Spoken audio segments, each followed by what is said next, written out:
হাবশায় যাওয়ার পর এই উম্মে হাবিবা রাদিয়াল্লাহু তাআলা আনহা কিভাবে আমার নবীর পবিত্র বিবি হলেন, বড় ইন্টারেস্টিং, বড় মজার, বড় শিক্ষণীয় একটা ঘটনা। হাবশায় চলে গেলেন। একদিন উম্মে হাবিবা রাদিয়াল্লাহু তাআলা আনহা তিনি স্বপ্নে দেখেন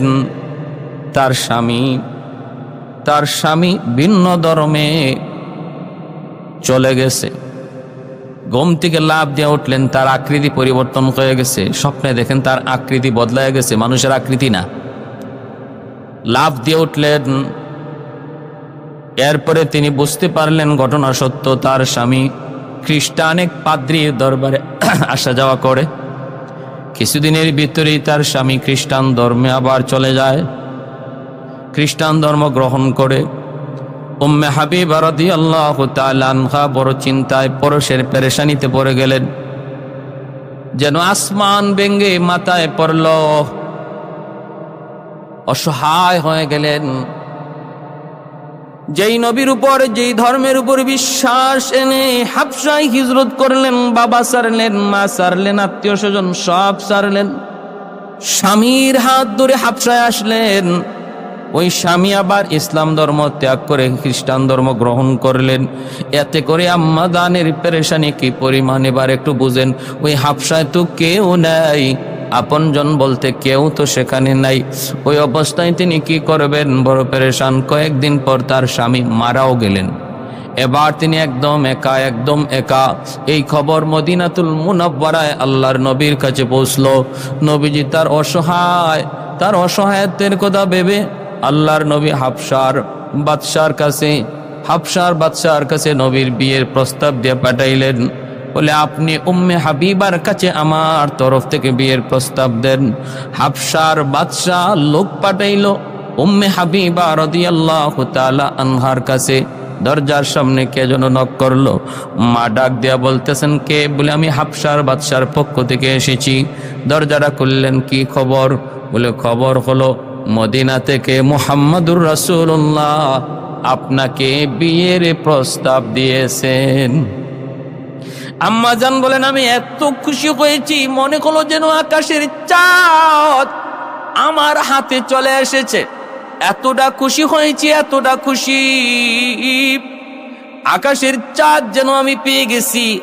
হাতের কাছে যা ছিল সব কিছু আমি ওই আগন্তুক লোক, সংবাদ দানকারী মানুষটাকে যা ছিল তাই দান করে দিছি। একজন মানুষ যখন খুশি হয়, খুশি হইয়া আসে, যে খুশির সংবাদ শোনায় তারে অনেক কিছু হাদিয়া দেয়। যেমন আমার নবীর জন্মের খবর আবুল আহাবের বাদী সুয়াইবা আমার নবীর জন্মের খবরটা আবুল আহাবকে জানাইছিল। জানায় বলছিল, আপনার ভাতিজা হইছে, আব্দুল্লাহর ঘরে ভাতিজা হইছে। এই কথা শুনে আবুল আহাব এত খুশি হয়েছিল, আঙ্গুল ইশারা দিয়া বলেছিল, সুয়াইবা তুমি আমাকে আজ এত খুশি করলা, আমার ভাইটা আজকে দুনিয়ায় নাই, আমার ভাইয়ের সন্তান হয়েছে, আমি এত খুশি হয়েছি। যাও, এই খুশির সংবাদ দেওয়ার বদলা হিসাবে আমি তোমাকে আজাদ করে দিলাম। তখনকার সময়ে একজন গোলামের জন্য জীবনের সবচেয়ে বড় পাওয়া, সবচেয়ে বড় চাওয়া ছিল আজাদি। ও ভাইয়েরা, বন্ধুরা, আম্মাজান বলেন, আমি যা ছিল তাই লোকটারে দিয়া দিছি। এরপরে মদিনায় আমাকে আনা হলো সসম্মানে। আল্লাহর নবীর সাথে বিবাহ হলো, বিবাহ বন্ধনে আবদ্ধ হয়ে গেলাম। এইদিকে মক্কা আবু সুফিয়ানের কাছেও সংবাদ চলে গেল, তোমার মেয়ে উম্মে হাবিবা এখন আর হাবশায় না, তিনি তো এখন মদিনায়। শুধু মদিনায় সাধারণ মহিলার বেশে নয়, মুহাম্মাদুর রাসূলুল্লাহর পবিত্র বিবিদের একজন বিবি। তাহলে আমার নবী বিয়ে করেছেন কোন কারণে? তার অসহায়, তার এই অসহায়ত্বের দিকে খেয়াল করে নবীজির প্রতিটা বিয়ের দিকে খেয়াল করবেন। কোনো না কোনো প্রয়োজনে অসহায় নারীদের আশ্রয় দিয়েছেন, তাও একাধিক কেন, কয়েকটা কারণ। আমার নবীর জীবনে ইসলামের যত বিধান, বাহিরের বিধানগুলি সাহাবীরা বর্ণনা করেছেন, কিন্তু আভ্যন্তরীণ জীবনের যত বিধিবিধান ইসলামের, সেগুলা কে বলবে? বিবিরা একজন প্রত্যেকের দৃষ্টিকোণ থেকে, প্রত্যেকের বিবেক থেকে, জ্ঞান থেকে নবীর জীবনের আভ্যন্তরীণ লাইফটা তারা ইয়াদ রেখেছেন। মহিলারা নবীর কাছ থেকে জানতে চাইলে সুযোগ পান না, আম্মাজানদের কাছ থেকে শরীয়ত বুঝে নিতেন, জেনে নিতেন। তাহলে আমার নবীর একাধিক বিয়েটাও ছিল উম্মতের ফায়দায়, গোটা উম্মতের ফায়দার দিকে খেয়াল করে নবী বিয়ে করেছেন। তাও কতগুলি বিয়ে, যতগুলি বিয়ে, সবগুলি বিয়ে ছিল বিধবা নারী, অসহায় নারী, আশ্রয়হীন নারী। অথচ আমার নবীকে মক্কার সবচেয়ে সুন্দরী নারী তার নবীর ঘরে দেওয়ার জন্য মক্কার কাফিরদের প্রস্তাব ছিল, মুহাম্মদ কোন সুন্দরী নারী তুমি চাও, আমরা দিতে প্রস্তুত। নবী তো রাজি হন নাই। ভাইরা বন্ধুরা, আম্মাজান নবীর ঘরে আসলেন। এইদিকে আবু সুফিয়ান মক্কার কাফিরদের লিডার, শুনতে পেলেন আম্মাজান নবীর ঘরে নবীর পবিত্র বিবি। আবু সুফিয়ান ভিতরে খুশি হয়েছে, বলে তাহলে তো ভালোই হয়েছে, আমার মেয়েটা মুহাম্মদের স্ত্রী এই খবর পেয়েছে। এইদিকে হুদায়বিয়ার সন্ধি হলো, সন্ধির পর সন্ধি কাফেরা ভঙ্গ করলো। আবু সুফিয়ান কাফেলা নিয়ে মদিনার পার দিয়ে মক্কায় আসতেছেন। খবর পাইলেন হামলা হবে, তার খবর পেয়ে গেছে মদিনার সাহাবীরা।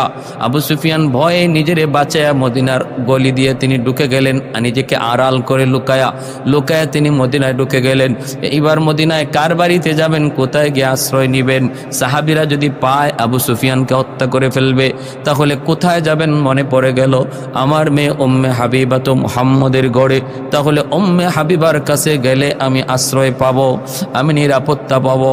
চলে আসলেন আল্লাহর নবীর ঘরে, দরজার পাশে এসে ডাক দিলেন মা উম্মে হাবিবা।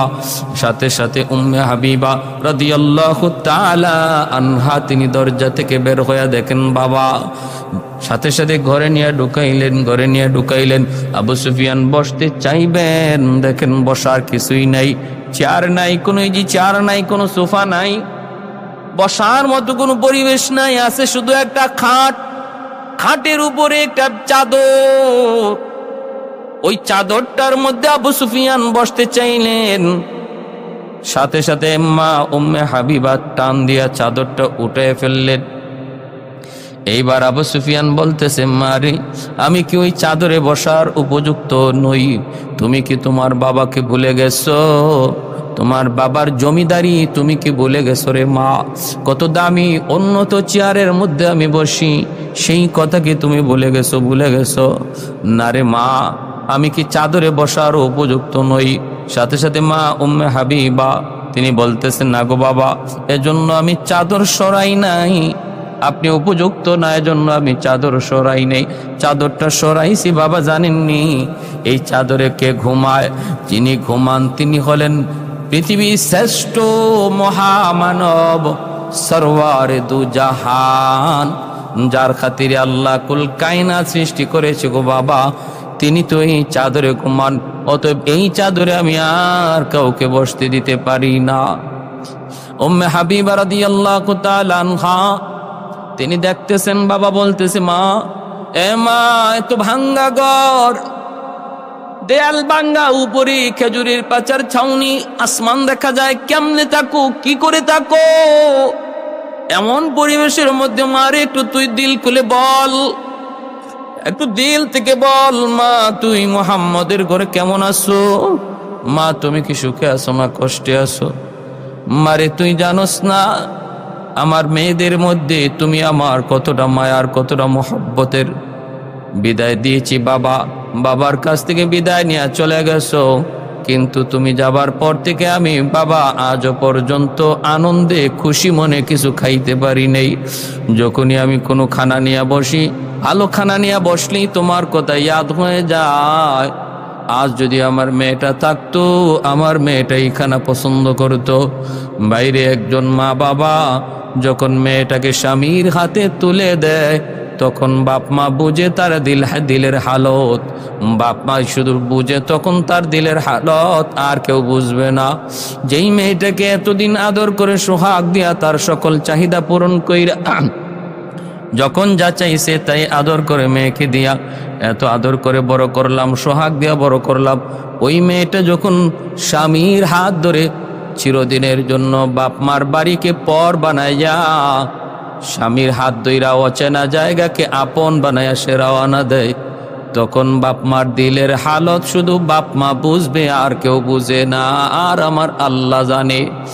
এজন্য ভাইয়ের, একজন বাপ মার কাছে মেয়ের স্বামীর বাড়িতে সুখে আছি এই খবর বাপ মার কাছে তাদের সবচেয়ে বড় সুখের খবর হয়। দুনিয়ার সবচেয়ে বড় সুখের আনন্দের খবর হলো মেয়েটা স্বামীর বাড়িতে সুখে আছে। আর বাপ মার কাছে দুনিয়ার সবচেয়ে বড় দুঃখের খবর হলো, সবচেয়ে বড় কষ্টের খবর হলো মেয়েটা স্বামীর বাড়িতে বড় কষ্টে আছে। এজন্য আবু সুফিয়ান বলতেছে, মা একটু বল মা, তুই মুহাম্মদের ঘরে কেমন আছো? আমি তো মুহাম্মদের চিরশত্রু, বহুত বড় দুশমন, আর তুমি মুহাম্মদের ঘরে বিবি। মারে, আমার সর্বদা ভয় হয়, আমার সর্বদা চিন্তা লাগে, মুহাম্মদের ঘরে তুমি আবার কষ্টে আছো কিনা, মুহাম্মদ তোমার কাছ থেকে কোনো বদলা নেই কিনা, এই ভয় আমার হয়। মা একটু বল না, মা একটু বল না। উম্মে হাবিবা রাদিয়াল্লাহু তাআলা আনহা চোখের পানিটা মুইসা বলতেছে, বাবা গো, ও বাবা, খোদার কসম করে বলতে পারি গো বাবা, এই দুনিয়াতে কোন স্ত্রী যদি তার স্বামীর ঘরে সবচেয়ে সুখী হয়ে থাকে, তাহলে সেই স্ত্রী হলাম আমি। এই পৃথিবীতে কোনো মেয়ে যদি তার স্বামীর ঘরে সুখে থাকে, সেই মেয়েটা হলো তোমার মেয়ে উম্মে হাবিবা। আমার চেয়ে সুখী বল দুনিয়াতে আছে কেউ? আমার মনে হয় না। এতটাই আরামে, এতটাই সুখে আছি। তুমি দেখতেছো বাঙ্গা ঘর, বাঙ্গা দেয়াল, বাঙ্গা ছাউনি, কিন্তু আমি জানি এর ভিতরে কি আরাম, এর ভিতরে কি মায়া, এর ভিতরে কি ভালোবাসা, এর ভিতরে কি মহব্বত। এজন্য ভালো মনে রাখবা যুবক, একজন স্ত্রী স্বামীর করে আইসা বিল্ডিং আর দালান আর এসি চায় না, গাড়ি বাড়ি ওর দিকেও তাকায় না, সে তাকায় স্বামীর দিলের দিকে তাকায়। ওই দিলটার মধ্যে স্ত্রীর প্রতি কি পরিমাণ ভালোবাসা, মহব্বত, ওই এর দিকে স্ত্রীরা তাকায় থাকে। স্বামী যদি এক বেলা খায় আর এক বেলা না খায়, কিন্তু স্ত্রীকে বুক ভরা ভালোবাসা দেয়, এই স্ত্রীটাই হলো জগতের সবচেয়ে সুখী একজন মহিলা। আর যে স্ত্রী স্বামীর করে হাজারো কোটি টাকা পাইল, এসি পাইলো, ফ্যাক্টরি পাইলো, গাড়ি পাইলো, সব পাইলো, কিন্তু স্বামীর দিল পাইলো না, ভালোবাসা পাইলো না, সে কিছুই পাইলো না, কিছুই পাইলো না। রাত 2টা পর্যন্ত, 3টা পর্যন্ত স্বামীর অপেক্ষায় চোখের পানি জড়ায় জড়ায় কত আদরের দুলালি কান্দে। 3টা বাজে নেশাগ্রস্ত অবস্থায় ঘরে ঢুকে। এর নাম জীবন নয়, এর নাম ভালোবাসা নয়, এর নাম স্বামী স্ত্রীর দাম্পত্য নয়। উলামায়ে কেরামের বিবিরা ঘরে আছে, টাকা কম, পয়সা কম, বেতন কম, কিন্তু বুক ভরা ভালোবাসা পায়, বুক ভরা ভালোবাসা পায়। একজন আলেমের স্ত্রী তার কাছ থেকে বুক ভরা ভালোবাসা পায়, এজন্য আরামে থাকে, সুখে থাকে, কোনো অভিযোগ নাই, কোনো অভিযোগ নাই। ভাইরা বন্ধুরা, জন্য বলি, রিক্সাওয়ালার স্ত্রীও সে দুনিয়ার সবচেয়ে সুখী হতে পারে, সবচেয়ে সুখী, যদি তার স্বামীর বুক ভরা ভালোবাসা সে নিতে পারে, কামাই করে নিতে পারে। এজন্য স্ত্রীরাও সেই ভালোবাসা আনতে হবে, সেই কৌশল থাকতে হবে, সেই ভালোবাসা স্বামীকেও দিতে হবে, আর স্বামীও স্ত্রীকে সেই ভালোবাসা দিতে হবে। যখন উম্মে হাবিবা রাদিয়াল্লাহু তাআলা আনহা বললেন, আব্বা, এই দুনিয়াতে কোনো মেয়ে যদি তার স্বামীর ঘরে সুখে থাকে, তাহলে সেই মেয়েটা হলো তোমার মেয়ে উম্মে হাবিবা। আবু সুফিয়ান সাথে সাথে চোখের পানিটা মুইসা কাঁদতেছে আর বলতেছে, মারি, ও মা, কষ্টে আছো এজন্য আমি মা কান্দি না, ঘরে দেয়াল নাই, ছাদ নাই, এজন্য আমি কান্দি না, আমি কাঁদতেছি আনন্দের, আমি খুশির কান্না কান্দি। মারে, আমার বুঝ হয়ে গেছে তুমি মুহাম্মদের ঘরে কত সুখে আছো, মুহাম্মদের ঘরে তুমি কত আরামে আছো। মা, এই কথাটা ভেবে আমি বাবা সুখের হাসি, আনন্দের হাসি হাসলাম, আনন্দের কান্না কানলাম, আনন্দের কান্না কানলাম। মারে, তুমি মুহাম্মদের ঘরে থাকো, এখন থেকে আমার কোনো চিন্তা নাই, কোনো দুশ্চিন্তা নাই। মুহাম্মদ আসলে বইল আমি আসছিলাম, এই বইলা আবু সুফিয়ান চলে গেলেন। আল্লাহর নবী মদিনায় ঢুকলেন, ঢুইকা নবী খবর পেয়ে গেলেন আবু সুফিয়ান এসেছিলেন। নবীজি ঘরে ঢুইকা বলতেছেন, উম্মে হাবিবা, গুসা একটু রাগান্বিত হইয়া নবী বলতেছেন, উম্মে হাবিবা, দৌড় দিয়ে বের হলেন। কি ব্যাপার? বলে, তোমার বাবা নাকি এসেছিলেন? বলে, হ্যাঁ। আল্লাহর নবী বলেন, উম্মে হাবিবা বহুত বড় অন্যায় করে ফেলেছো, বহুত বড় ভুল করে ফেলেছো। তুমি তাকে রাখলা না কেন? মেহমানদারি করলা না কেন? তারে 2 দিন থাকতে বললা না কেন? উম্মে হাবিবা রাদিয়াল্লাহু তাআলা আনহা তখন বলেন, নবী গো আমি কেমনে বলবো গো নবী, আমি কেমনে বলবো? উনি তো ঘরে ঢুইকা বলতেছে চেয়ার নাই, খাট নাই, পালং নাই, সোফা নাই, বলতেছে ঘরের দেয়াল ভাঙ্গা, উপরের দিকে কয় আসমান দেখা যায়, বৃষ্টি পড়বে, রোদ লাগে। যিনি এমন কথা বলতেছে তারে আমি কেমন করে বলি আপনি থাকেন বাবা কটা দিন আপনি থাকেন। আল্লাহর নবী তখনও চোখ লাল করে বলতেছেন, তবু বহুত বড় অন্যায় করেছো, বহুত বড় ভুল করেছো। ও উম্মে হাবিবা, এটা ভুল হয়ে গেছে, তুমি কেন ওনাকে রাখলা না? আল আকরিবা মিন জিহাতিন নাসাব ওয়া মিন জিহাতিন নিসা। ভাইরা বন্ধুরা, আল্লাহ যে কোরআনের মধ্যে বলেছেন নিকটাত্মীয়ের হক রক্ষা করো।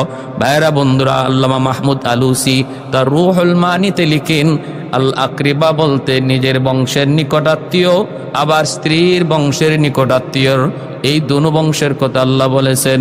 অর্থাৎ বাপ মার দিকেও খেয়াল রাখো, শ্বশুর শাশুড়ির দিকে খেয়াল রাখো, নিজের ভাই বোনের দিকে যেমন খেয়াল রাখো, তেমনি ভাবে স্ত্রীর ভাই বোনের দিকেও খেয়াল রাখো। তাহলেই নিকটাত্মীয়ের হক আদায় হবে।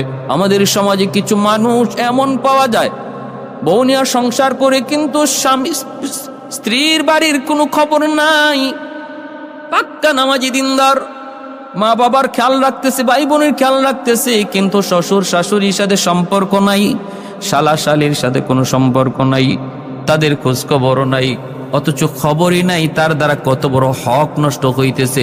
যেই হকের কথাটা আল্লাহ কোরআনের মধ্যে বাপ মার হকের পরই নিকটাত্মীয়ের হকের নির্দেশ দিয়েছেন।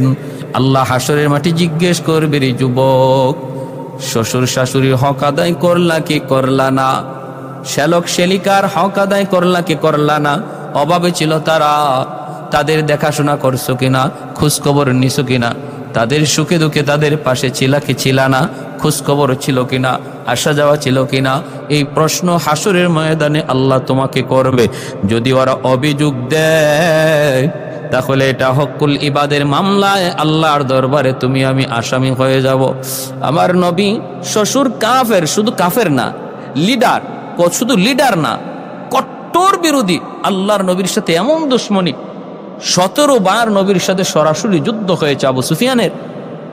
সেই আবু সুফিয়ান নবীজির শ্বশুর। নবী বলতেছেন, উম্মে হাবিবা কেন তুমি রাখলা না, কেন তুমি মেহমানদারি করলা না? উম্মে হাবিবা কয়, নবী গো তিনি এমন বলেন, এজন্য আমি তারে রাখি না, এজন্য থাকতে বলি নাই। আল্লাহর নবী বলেন, ভুল করেছো। এই বইলাই মায়ার নবী যখন রাগ করলেন, উম্মে হাবিবা রাদিয়াল্লাহু তাআলা আনহা তিনি বুঝতে পেরে দৌড় দিয়া মায়ার নবীর কদম জড়ায় কাঁদতেছেন আর বলতেছেন, নবী গো আমার ভুল হয়ে গেছে গো নবী, আমি বুঝতে পারি নাই, আমি তো বুঝি না আপনি এমন ভাবে নিবেন। আমি তো ভাবছি আমার বাবা আপনার বহুত বড় দুশ্মন, বাবা এখনো আপনার সাথে দুশ্মনী করে, অতএব কেমন করে আমি আপনার ঘরে তারে মেহমান বানাই। আমার তো চিন্তা ছিল এই, কিন্তু দরদি নবী, আমার নবী যে দরদি, আমার নবীর মায়া মমতা মহব্বত যেহেতু বেশি, আমার নবী যে মানবিক নবী, আমার নবী যে একজন মানবিক নবী, রহমতের নবী, এই কথা আমি ভুলে গিয়েছিলাম, ভুল হয়েছে গো নবী, মাফ করে দেন। আর আপনি একটু দোয়া করেন আল্লাহ যেন আমার আব্বাকে আপনার সাহাবী বানায় দেয়, আল্লাহ যেন আমার আব্বাকে হেদায়েত দান করে, একটু আপনি দোয়া করেন। আল্লাহর নবী তখন বলতেছেন, উম্মে হাবিবা, নবীজি ধৈরা নবী উপরে উঠে আদর করে বলতেছেন, উম্মে হাবিবা দোয়াটা আমি করব না, দোয়াটা তুমি করো, আর তোমার সাথে আমি নবী আমিন আমিন বলবো। উম্মে হাবিবা রাদিয়াল্লাহু তাআলা আনহা তিনি সাথে সাথে হাত উঠাইলেন, হাত উঠায় বলতেছেন, আল্লাহ তুমি আমার বাবাকে তুমি হেদায়েত দান করো, আল্লাহ আমার আব্বাকে আমার স্বামীর সাহাবী হওয়ার তৌফিক দান করো। যেই মাত্র দোয়া করলেন আমার নবী সাথে সাথে আমিন আমিন বললেন। নবী আমিন বলতে দেরি হয়, আসমানে কবুল হতে দেরি হয় না, কবুল হয়ে গেছে। এজন্যে মক্কা বিজয়ের মুহূর্তে আবু সুফিয়ান কালেমা পড়ে মুসলমান হয়েছেন, কালেমা পড়ে মুসলমান হয়েছেন। আল্লাহর নবী আর সাহাবায়ে কেরামে মক্কা বিজয়ের দৃশ্য দেখেই তিনি কালেমা পড়ে মুসলমান হয়ে গেছেন। হযরত আব্বাস রাদিয়াল্লাহু তাআলা আনহু তিনাকে ঘোড়ার পিঠের পিছনে বসাইয়া নবীর দরবারে নিয়ে আসছেন। হযরত ওমর ডাক দিয়া বলতেছেন, দুশমন এসেছে, কল্লা ফালায়া দিমু। কিন্তু হযরত আব্বাস রাদিয়াল্লাহু তাআলা আনহু বলেন, ওমর আবু সুফিয়ানকে আমি নিরাপত্তা দিয়েছি। নবীর দরবারে হাজির করলেন। আল্লাহর নবীর দরবারে হাজির হয়ে আবু সুফিয়ান কালেমা পড়ে মুসলমান হয়ে গেলেন। তখন আব্বাস রাদিয়াল্লাহু তাআলা আনহু বলতেছেন, নবী গো, আবু সুফিয়ানকে একটু সম্মান করুন। নবী বললেন, সম্মান? আবু সুফিয়ানের ঘরে আজকে যারা আশ্রয় নিবে তারা নিরাপদ, যার যার ঘরে যে দরজা বন্ধ করবে তারা নিরাপদ, হেরেমের ভিতরে যে অবস্থান নিবে তারা নিরাপদ, যার হাতে তলোয়ার থাকবে না সে নিরাপদ। এইভাবে নবী আবু সুফিয়ানকেও সম্মান দিলেন, সম্মান দিলেন, ইজ্জত দিলেন। এ ভাইয়েরা বন্ধুরা জন্য বলতেছিলাম, একটু খেয়াল করে শুনুন। আল্লাহর নবীর দাম্পত্য জীবনের প্রতিটা বিবাহ ছিল এমন, প্রত্যেকটা বিবাহের পিছনেই ছিল এক ঘটনা, প্রত্যেকটা বিবাহের পিছনেই ছিল কোনো না কোনো প্রয়োজন। সবচেয়ে বড় প্রয়োজন ছিল উম্মতের ফায়দা। জিব্রাইলে আমিন আমার কাছে একটা রেশমের রুমাল নিয়ে হাজির হয়েছেন, রুমালটা ডেকে আছেন। আমি বললাম, ভাই জিব্রাইল, রুমালের ভিতরে কি? জিব্রাইল বলেন, নবী গো, রুমালের ভিতরে হলো একটা মেয়ের ছবি। বলে, কোন মেয়ের ছবি? রুমালটা তিনি খুইলা দেখাইতেই নবী চিনে ফেললেন, এই ছবি তো আমার আবু বকরের মেয়ে আয়েশার ছবি। বলে, হ্যাঁ নবী গো, এই আয়েশার সাথে আপনার বিবাহ এটা আল্লাহ মঞ্জুর করেছেন, আয়েশা হবে আপনার স্ত্রী। তাহলে আল্লাহর নবী, হাদিস থেকে বোঝা গেল আল্লাহর নবীর প্রতিটা বিয়ে ছিল আল্লাহর মানসা মোতাবেক, নবীজির মানসা মোতাবেক নয়, নবীজির ইচ্ছাধীন নয়, সম্পূর্ণ আল্লাহর ইচ্ছাধীন ছিল। ভাইরা, এরপরে আম্মাজানের সাথে সংসার শুরু হয়ে গেল। ওই সংসার জীবন কত মধুর, কত মহব্বতের, কত ভালোবাসার নজির স্থাপন হয়ে আছে। বিশ্ব স্বামী স্ত্রী যারা আছে দুনিয়ায়, জগতের সকল স্বামী স্ত্রীর জন্য আম্মাদানের সাথে আমার নবীর যে মহব্বত, যে ভালোবাসা, সেটা নিদর্শন হয়ে আছে, নিদর্শন হয়ে আছে। আল্লাহর নবী, রহমতের নবীর ব্যাপারে আম্মাদান বলেন, আমি যখন ঘরের কাম কাজ করতাম, নবীজি দাওয়াতের কাজ করতেন, সারাদিন দাওয়াতের কাজ করে মায়ার নবী যখন ঘরে ঢুকতেন, খোদার যন্ত্রণা, খোদার জ্বালা। বিকালবেলা স্বাভাবিকভাবে স্বামীরা ঘরে ঢুকেই খানা তালাশ করে, স্ত্রী খানা সামনে পেশ করে। নবী আয়েশা ঘরে ঢুকে বললেন, আয়েশা আমি বড় ক্ষুধার্ত। আয়েশা ঘরে কোনো খানা আসেনি। আম্মাজান বলেন, নবী গো, এখনো খানা পাক হয় নাই, একটু অপেক্ষা করা লাগবে। মায়ার নবী, রহমতের নবী আম্মাজান বলেন, কোনদিন চোখ লাল করেন নাই, দমক দেন নাই। বলে, এখনো খানা পাক হয় নাই? এখনো বুঝি খানা পাক হয় নাই, তাহলে আমি খাবো কি? এমন কথা নবী জীবনে কোনোদিন বলেন নাই। বরং নবী বলেছেন, আয়েশা তুমি তোমার কাজে মগ্ন থাকো, আমাকে কিছু কাজ দাও, আমি তোমার সাথে শরীক হই। ও আয়েশা, আমি পানিটা নিয়ে আসি, আমি রান্নাঘরের কাজ সামলাই, আমি এই কাজটা করি, আমি ঘর ঝাড়ু দিই। নবীজি তখন আম্মাজানের সাথে ঘরের কাজে শরীক হয়ে যেতেন। আম্মাজান বলেন, এতটাই মহব্বত নবী আমাকে করতেন, এতটাই মহব্বত তিনি করতেন। আমি যেই গ্লাসে পানি পান করতাম, নবী বলতেন, আয়েশা বাকি পানিটা, অর্ধেক পানিটা রেখে দিও, আমাকে দিও। আমি নবীকে আমার গ্লাসের পানিটা নবীকে দিতাম।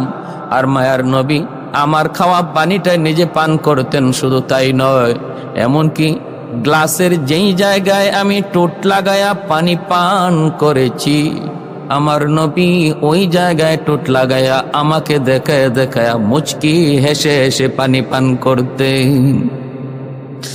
আমি যে গোশতটা কামড়ায় খাইতাম, নবী বলতেন আয়েশা বাকি অংশটা আমাকে দাও। আমি ওই বাকি অংশটা দিতাম। যেই জায়গায় আমি দাঁত দিয়া কামড় দিয়েছি, দিনের নবী মায়ার নবী ওই জায়গাটাই তিনি দাঁত দিয়ে কামড়াইতেন, আমাকে দেখায় দেখায় মুচকি হাসতেন। এই কথা বুঝাইতেন আয়েশা তোমাকে আমি কতটা ভালোবাসি, কতটা মহব্বত করি তুমি খেয়াল করো। আম্মা জান আয়েশা সিদ্দিকা রাদিয়াল্লাহু তাআলা আনহা বলেন, মায়ার নবী রহমতের নবী জীবনে কোনোদিন ঘরে ঢোকার সময় সালাম সারা ঢোকেন নাই।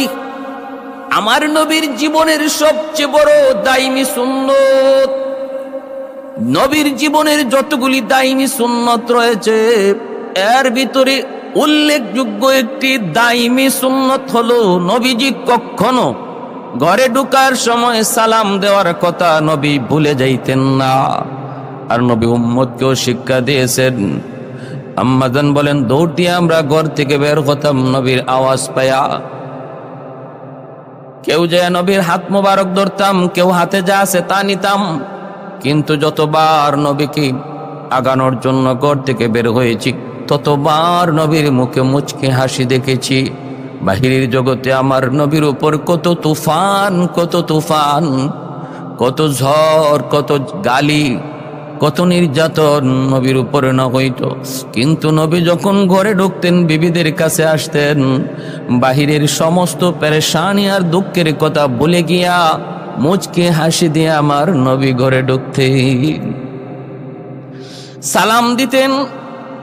ফতোয়ায়ে শামিতে আছে উল্লেখযোগ্য ফায়দা, যেই পুরুষ ঘরে ঢুকার সময় সালাম দিয়া ঢুকবে রে যুবক, জিন্দেগিতে ওই ঘরে কোনোদিন জিনভূতের আসর আসবে না, হবে না।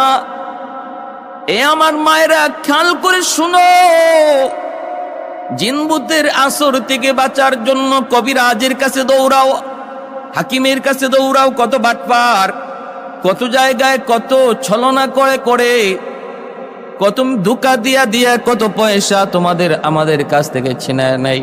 কিন্তু একটা সহি আমল শিখায় দিলাম, কোনো বাটপার সাটপারের কাছে যাওয়া লাগবে না।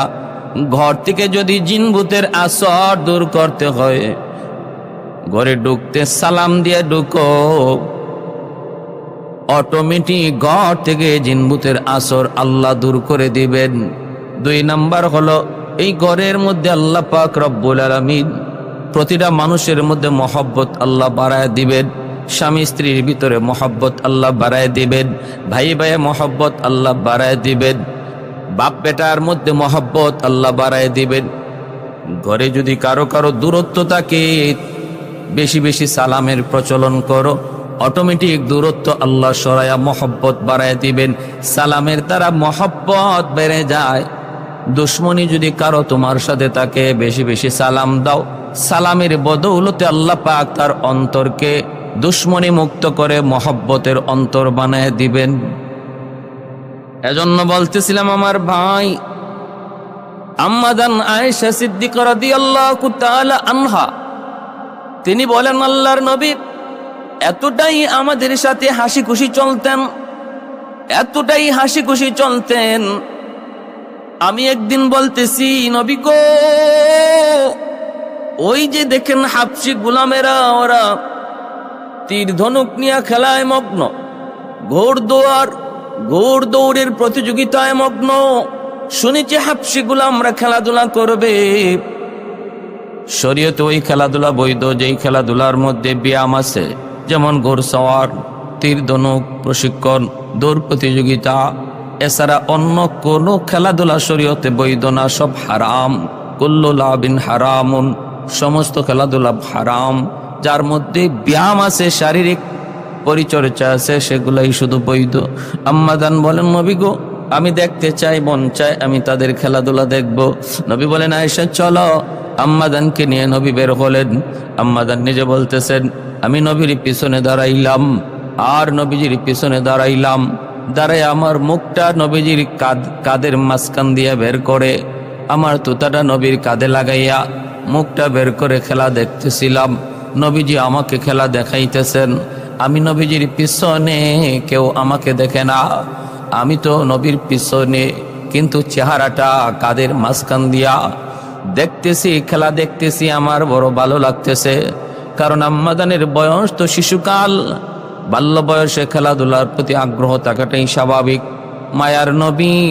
মায়ার নবী তার সে আগ্রহটা নবী বুঝতে পেরে নিজে খেলা দেখাইতে নিয়ে গেলেন। দেখতেছেন সময় চলে গেল অনেক। আম্মাদান বলেন, আমি অনেকক্ষণ যাবৎ খেলা দেখতেছি, একবারও নবী আমাকে বলেন না, আয়েশা এবার হইছে তো, চলো একটু বাড়িতে যাই। নবী একবারের জন্য আমাকে কথা বলেন না। নবী বলেন না, আয়েশা আমার অনেক কাম, দাওয়াতের কাজ, আমার বহু জিম্মাদারি রে আয়েশা, হইছে তো এবার চলো বাড়িতে যাই। হে আয়েশা, তুমি এমনটা কেমন করে বললা? খেলা দেখবা? এতটুকু সময়ের ভিতরে তুমি তো কোরআন তেলাওয়াত করতে পারো, এতটুকু সময়ের ভিতরে তো তুমি তাসবিহ তাহলিল করলে তোমার অনেক লাভ হবে, এতটুকু সময়ের ভিতরে তুমি 10 রাকাত নফল নামাজ পড়লে তোমার অনেক অনেক লাভ হবে। নবী এমনও বলতে পারতেন, কোনো কথাই নবী বললেন না। নিজের সমস্ত জিম্মাদারির কথাও নবী এই মুহূর্তে বলে গেলেন। আল্লাহর নবী খেলা দেখাইতেছেন। আম্মাজান বলেন, এক পর্যায়ে আমি খেলা দেখতে আমার সমস্ত তৃষ্ণা নিবারণ হওয়ার পর, আমার শখ যখন মিটল, তখন আমি বললাম, নবী গো এবার চলেন, আমার দেখার স্বাদ মিটছে, বাড়ি যাই। কিন্তু নবী আমাকে বলেন না, আয়েশা চলো এবার বাড়ি যাই। আমার দেখার স্বাদ মিটার পর আমি যখন বলছি নবী গো চলেন এবার বাড়িতে যাই, তখন নবী বাড়ির দিকে রওনা দিছেন। হাদিসের ব্যাখ্যায় মুহাদ্দিসিনে কেরাম লিখেন, আল্লাহর নবীর জীবনের প্রতিটা আমল হলো ওই সময়ের আমলের শ্রেষ্ঠ আমল। এর দ্বারা একথা বোঝা গেল, স্ত্রীর মনোরঞ্জন রক্ষা করা, স্ত্রীকে একটু আনন্দ দেওয়া, বিবিকে একটু আনন্দ দেওয়া হালাল তরিকায়, সেটা 1000 রাকাত নফল নামাজ, 1000 পারা কোরআন তেলাওয়াতের চেয়েও আল্লাহর কাছে বেশি সওয়াব। এজন্যই তো আল্লাহর নবী অন্য কোনো আমলের কথা না বলে বিবিকে একটু খুশি করলেন হালাল তরিকায়। এর যুবক, দাম্পত্য জীবন শুরু করেছো, হয়তো বা করবা, একটু খেয়াল করে শোনো। মহব্বত হবে স্ত্রীর সাথে, ভালোবাসা হবে বিবির সাথে, খুশি রাখবো বিবিকে। আল্লাহর নবীকে সাহাবীরা জিজ্ঞেস করেছিলেন, নবী গো স্ত্রীকে যদি আমি খুশি করি, স্ত্রীকে যদি একটু আনন্দ দেই, এর মধ্যে কি কোনো সওয়াব? নবী বলেন, হারাম কোনো নারীকে খুশি করলে গুনাহ আছে না নাই? বলে আছে। তাহলে হারাম নারীকে খুশি করলে যদি গুনাহ হয়, হালাল নারী বৈধ বিবিকে যদি তুমি খুশি করো, সওয়াব হবে না কেন? অবশ্যই হবে। তাই নয় শুধু, যুবক, পূর্ণিমার চাঁদনি রাতে আল্লাহর নবী বের হয়েছেন। আল্লাহর নবী এক দাওয়াতে যাবেন, সাহাবী নবীকে দাওয়াত দিয়েছেন। নবী বলেন, শুধু আমি না দাওয়াতে আয়েশা? সাহাবী বলেন, না গো নবী, শুধু আপনার দাওয়াত। আল্লাহর নবী বলেন, তাহলে পরে আসো, আমি ভেবে চিনতে দেখি। সাহাবী পরের দিনও আসলে বলেন, নবী গো আপনার দাওয়াত। নবী ওই দিনও বলেন, শুধু আমি নাকি আয়েশাও? সাহাবী তখনও বলেন, না গো নবী, শুধু আপনার। আল্লাহর নবী বলেন, তাহলে যাও, আমি ভেবে চিনতে দেখি। পরের দিন আবার আসলেন। সাহাবী বুঝছেন যে আয়েশা সারা নবী দাওয়াতে যাবেন না। বলেন, ইয়া রাসূলুল্লাহ, শুধু আপনি না গো নবী, আপনার বিবি আম্মাজান আয়েশা সিদ্দিকাও? তখন নবী বললেন, যাও তাহলে, রাতে আসতেছি। পূর্ণিমার চাঁদের রজনীতে আল্লাহর নবী আম্মাজানকে নিয়ে বের হয়েছেন। চতুর্দিকে পাহাড়, মাঝখানে একটু সমতল জায়গা। এখানে যাইয়েই আল্লাহর নবী বলেন, আয়েশা চলে একটা দৌড় প্রতিযোগিতা দেই। আম্মাজানকে নিয়ে আল্লাহর নবী দৌড় প্রতিযোগিতা দিলেন। দেখেন একজন স্বামী তার স্ত্রীর সাথে কতটা সহজ, কতটা সহজ, কতটা মহব্বত, কতটা ভালোবাসা, কতটা তাদের মধ্যে আন্তরিকতা। নবী বলেন, আয়েশা চলো একটা দৌড় দেই, দেখি কে আগে যায়, কে জিতে। ভাইরা বন্ধুরা, আম্মা জান বলেন আমি দৌড় দিয়ে আগে চলে গেলাম, নবীকে পিছনে ফালায় দিলাম। আমি আগে চলে গেলাম, কারণ আমার বয়স কম, আমি পাতলা, চলে গেলাম আগে। আল্লাহর নবী হেরে গেলেন, আমি জিতে গেলাম। আমি বললাম, নবী গো আমি জয়ী হয়েছি। নবী বলেন, আয়েশা ঠিক আছে চলো, তুমি আজকে জয়ী হয়েছ, কিন্তু একদিন আমি জয়ী হব। দাওয়াত শেষ করলেন। এরপরে আম্মা জান বলেন অনেক দিন চলে গেল, আমি আস্তে আস্তে মোটা হয়ে গেলাম, ভারী হয়ে গেলাম। আবার কোনো একদিন রাতের অন্ধকারে পূর্ণিমার রজনীতেই রাস্তা দিয়েই নবীকে নিয়ে যাইতেছি। এখানে যাওয়া মাত্রই আল্লাহর নবীর ইয়াদ হয়ে গেল, স্মরণ হয়ে গেল। আমারও স্মরণ হলো দৌড় প্রতিযোগিতার কথা। নবী তখন বলতেছেন, আয়েশা আজও তোমাকে নিয়ে একটা দৌড় প্রতিযোগিতা দেব, চলো দেখি কে আগে যায়। এইবার আম্মা জান বলেন আমি মোটা হয়ে গেছি, ভার হয়ে গেছি, এই প্রতিযোগিতায় আমি হেরে গেলাম, নবী আগে চলে গেলেন। তারপরে নবী মুস্কি হেসে বলতেছেন, আয়েশা আজকের বিজয় ওই দিনের বদলা। সুবহানাল্লাহ, ওই দিনের বদলা। কতটা আন্তরিকতা, ভালোবাসা, মহব্বত। আর আজকে দুশ্মন আমার নবী আর আম্মা জান নিয়ে কটাক্ষ করে, তাদের দাম্পত্য জীবন নিয়ে প্রশ্ন তুলে। আম্মা জানের মুখ থেকে একটা অভিযোগ কি পাওয়া যাবে আমার নবীর ব্যাপারে? কোনো অভিযোগ নাই, শুধু ভালোবাসা, মহব্বত আর আন্তরিকতা, একজন আরেকজনকে সাপোর্ট করার ইতিহাস। শুধু তাই নয় আমার ভাইরা, শুনুন, লক্ষ্য করে শুনুন। নবী বলতেছেন, আয়েশা আমি তোমাকে এতটা ভালোবাসি, এতটা ভালোবাসি। ভালোবাসা দেখাইছেন আম্মা জান। নবী একদিন অজু করেন, যেই জলচকিতে নবী বসবেন, ওই জলচকির নিচে আম্মা জানের পায়ের আঙ্গুল পড়ে গেল। অজু করাইতেছেন, রক্ত পানির সাথে যাইতেছে। হঠাৎ করে নবীর নজর পড়লো, দেখেন পানি লাল। নবী বলতেছেন, আয়েশা পানি লাল কেন? পানির সাথে রক্ত দেখা যায়, ঘটনা কি? নবী তাকায় দেখেন আম্মা জানের একটা আঙ্গুল জলচকির পায়ের তলে পড়ে গেছে, পইরা থেতলে গেছে, আর আঙ্গুল থেকে রক্ত বের হচ্ছে, পানির সাথে গড়ায় যায়। মায়ের নবী বলেন, আয়েশা এমনটা তুমি কেন করলা? একটু বললা না, করলা না, আহ করলা না, আমাকেও বললা না, নবী গো একটু উঠুন, আমার আঙ্গুলটা আপনার জলচকির পায়ের নিচে পড়ে গেছে, একটু বললা না কেন? আম্মা জান চোখের পানি জড়ায় বলতেছেন, নবী গো সারা জীবন শুনেছি আপনার বিবি খাদিজাতুল কুবরা রাদিয়াল্লাহু তাআলা আনহা জীবন দিয়ে আপনাকে ভালোবেসেছেন। কত রাত আপনার প্রিয়তমা স্ত্রী খাদিজাতুল কুবরা রাদিয়াল্লাহু তাআলা আনহা ঘুমান নাই, দরজায় পিঠ লাগায় আপনার অপেক্ষা করেছেন। আর আমি আয়েশা তো মাত্র আমার আঙ্গুলটা আপনার পায়ে, আপনার জলচকির পায়ের নিচে ফেলাইছি, আপনার মহব্বতে শুধু আঙ্গুলটা গেছে। নবী গো শুধু আঙ্গুল নয়, আমি আয়েশা বলতেছি আমার কলিজাও যদি আপনার ওই চকির পায়ার নিচে পড়ে যাইতো, তবু আমি আহ উ করে আপনাকে কষ্ট দিতাম না, আমি বলতাম না গো নবী আপনি একটু উঠুন, এই বইলে আপনাকে কষ্ট দিতাম না। কলিজা ছিদ্র হয়ে গেল, আমি আয়েশা আহ উহ পর্যন্ত করব না। নবী বলেন, আয়েশা এতটাই খুশি, আমি তোমার উপরে এতটাই খুশি হয়েছি রে আয়েশা, একবার তুমি আমাকে বলো কি চাও, তুমি যা চাইবা আমি তোমাকে তাই দেব, এই মুহূর্তে তুমি যা চাইবা আমি তোমাকে তাই দেব।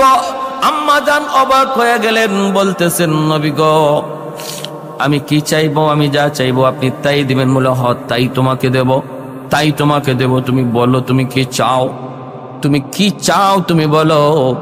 আম্মা জান কত বুদ্ধিমতী নারী ছিলেন, তিনি বলেন তাহলে আমাকে একটু সময় দেন গো নবী, একটু সময় দেন। নবী বললেন যাও তোমাকে সময় দিলাম। দৌড় দিয়া বাবার কাছে চলে আসলেন। আয়েশা বলতেছেন, আব্বা জান এই মুহূর্তে মায়ার নবী আমার উপর এতটা খুশি, তিনি বলছেন আমি যা চাইবো নবী তাই আমাকে দিবেন। এবার আপনি একটু বলে দেন আমি নবীর কাছে কি চাইবো। সুবহানাল্লাহ। আবু বকর সিদ্দিক বলেন মারে একটু যা বলবি, কিন্তু শর্ত আছে, নবী যা বলবেন যাও নবী তোমাকে যা দিবেন আমার কাছে আইসা সবার আগে বলা লাগবে, সবার আগে বলতে হবে, এই শর্তে আমি তোমাকে বলবো। বলে ঠিক আছে গো আব্বা। তিনি বললেন জয় বলো নবী গো, আমি জানতে চাই, আমি আপনার কাছে চাই কি চাই জানেননি? মেরাজের রজনীতে আল্লাহর সাথে আপনার কাছাকাছি বসে বসে অনেক কথা হয়েছে, হাবিব আর মাহবুব অনেক কথা হয়েছে, আশিক আর মাশুকের মধ্যে বহু আলাপ হয়েছে, কথা ঠিক না? বলে হা। যতগুলি আলাপ হয়েছে, যতগুলি কথা হয়েছে, সবগুলি কথা আপনি উম্মতকে জানাইছেন, কিন্তু একটা কথা আপনি আজও পর্যন্ত কাউকে জানান নাই। আজও পর্যন্ত আল্লাহর সাথে আপনার একটা কথা এমন হয়েছে যেই কথা কাউকে এখনো পর্যন্ত জানান নাই। ওই কথাটা আমি আয়েশা আপনার কাছে জানতে চাই। সুবহানাল্লাহ। কৌনাইন মুখতারে খুদা তুমকো বানায়া,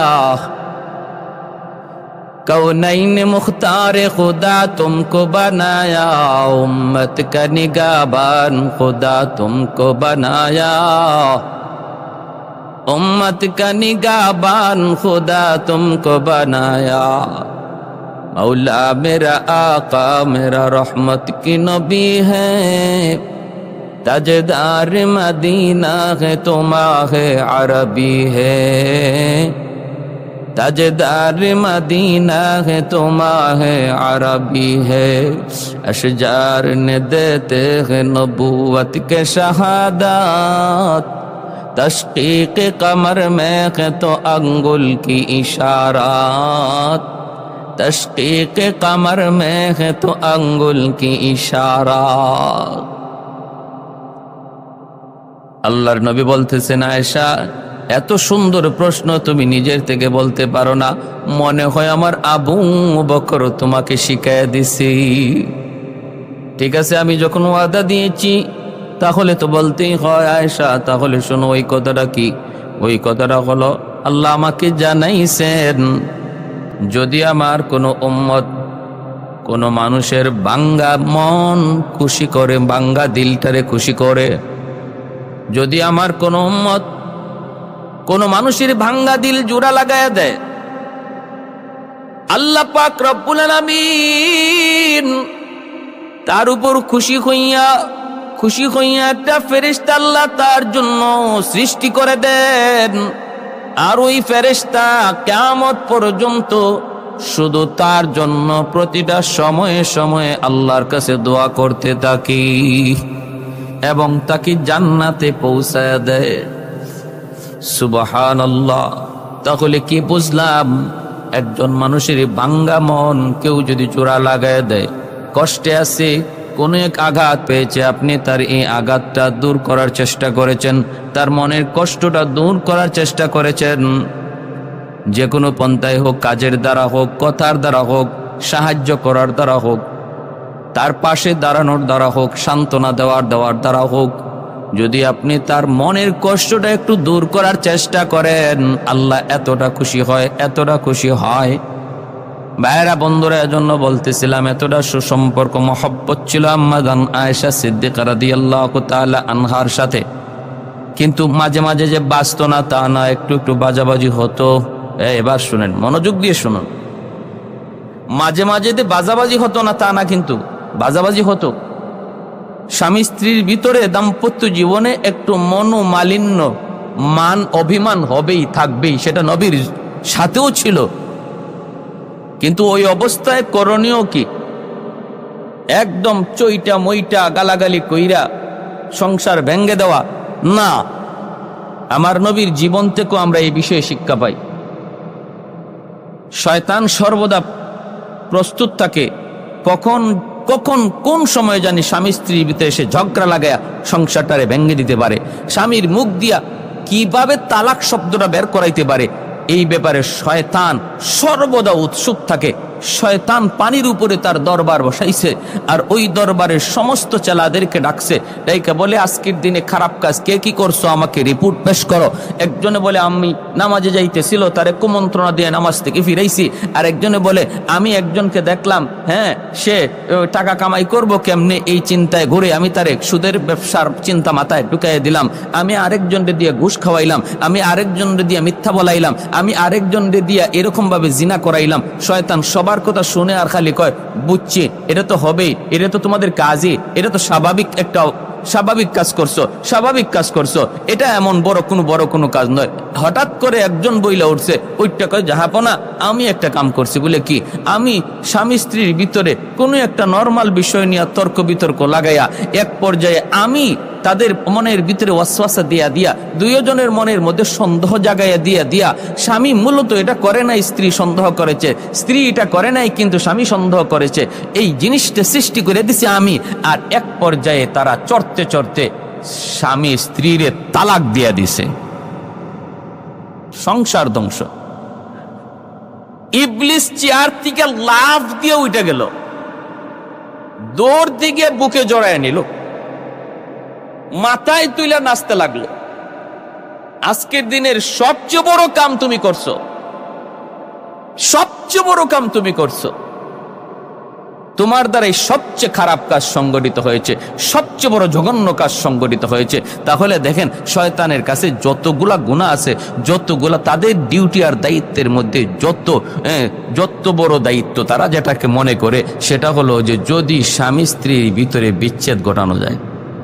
এজন্য আমার ভাইরা বলবো সাবধান, মনোমালিন্য থাকতেই পারে, হতেই পারে। ওই অবস্থায় আল্লাহর কোরআন বলে পরিবারের পক্ষ থেকে, নিজের পরিবারের পক্ষ থেকে দুই পরিবারের পরিবারের কাউকে না কাউকে মধ্যস্থতাকারী মেনে তোমরা সমাধানে বসো। এর আগে তারে উপদেশ দাও, স্ত্রীর কাছে দোষ দেখছো ফাইজু হুন্না, তারে নসিহত করো। এতেও যদি সে তোমার উপদেশ না শুনে ওয়াহ জুরু হুন্না, বিছানা ত্যাগ করো, বিছানা দূরে সরাও। ওয়াদরিবু হুন্না, একটু হালকা মারধর করো। নবীজি মারধরের ব্যাপারে বলেছেন গায়ে কোনো স্পট পড়তে পারবে না, এমন মেসওয়াক দিয়া, হাদিসে আছে মেসওয়াক দিয়ে এরকম একটু আঘাত করা। এটা আঘাতের অর্থ তার শরীরে নির্যাতন করা না, তারে একটু সেজন্য অপমানবোধ মনে করে যে আজকে আমার গায়ে হাত উঠলো, শুধু এতটুকু, কোনো দাগ উঠবে না। এটা 3 নম্বর স্তর। প্রথম স্তরে মায়ের নয়, প্রথম স্তরে ওয়াজ, দ্বিতীয় স্তর হলো বিছানা ত্যাগ, তারপরে হলো হালকা মারধর। এতেও যদি না হয় তখন পরিবারের একজনকে ডাকো। আমার নবী রহমতের নবী, ওয়াজ নবী, তো এরকম নসিহত সর্বদাই বিবিদেরকে করতেন। এরপরও কোনো বিষয়ে একটু বাজাবাজি হয় নাই যে তা না, হইছে। আল্লাহর নবী বলতেছেন আয়েশা, ও আয়েশা, তোমার আব্বাকে বিচারক মানবো নাকি ওমরকে মানবো? তোমার আমার বিষয়টা দেখবে কে? আম্মাদান বলেন ওমরকে আমার ভয় হয়। তাহলে তোমার আব্বাকে? বলে হ, আব্বারে ডাকেন। আবু বকর সিদ্দিক রাদিয়াল্লাহু তাআলা আনহুকে ডাক দেওয়া হলো। তিনি আসলেন, নবী এবার বসাইয়া বলতেছেন, আবু বকর বিচার করবা তুমি। আয়েশা আর আমার মধ্যে একটু মান অভিমান চলছে। নবী বলেন, আয়েশা তুমি কখন আমার উপর অভিমান করো আমি টের পাই।